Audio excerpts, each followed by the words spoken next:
Turning now to our coronavirus coverage this evening. While coronavirus cases both nationwide and right here in our community are on a downward trend, local officials are still warning tonight that we are not out of the woods. Just yesterday, Steuben County reporting 3 new coronavirus deaths. Our 18 News reporter Ria Jha has more on that tonight. Good evening, Ria.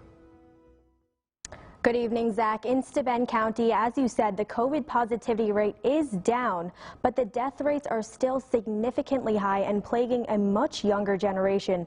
In the month of October thus far, the county has reported 18 deaths, and about half of those people were in their 50s.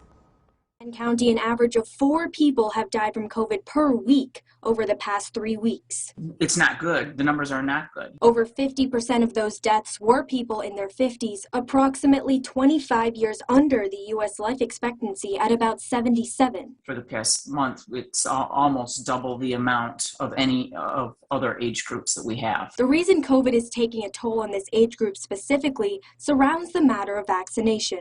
We did a much better job of vaccinating the older population. So those older individuals were in long-term care facilities where vaccinators went to those facilities to vaccinate people. So it was very convenient. And more specifically, cultural tendencies of a generation. That population tends to be a population that is very used to sort of following medical advice. More adults nowadays are more questioning of medical information. And I think we see that in that age group of the 18 to 55. Recent positivity rates has been down over the past few weeks, yet the death rate has increased. Dr. Scalzone explains why this phenomena is a common trend. Typically, death rates do lag by 2 to 4 weeks from the peak of any infection rate in a community, which gives us some optimism that we are at the peak, and hopefully as the infection rates slow down, so will the rates of serious illness. Last winter saw some of the highest death rates and hospitalizations, but as we are approaching this winter, health officials are optimistic. I'm more optimistic about this winter because last winter we didn't have the vaccine yet. Those national forecast rates are looking for more of a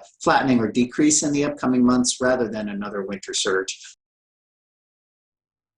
Public health officials also report that a large number of COVID deaths are those with pre-existing and underlying medical conditions. Officials are continuing to urge people to get vaccinated. Live in the studio, Ria Jha, 18 News.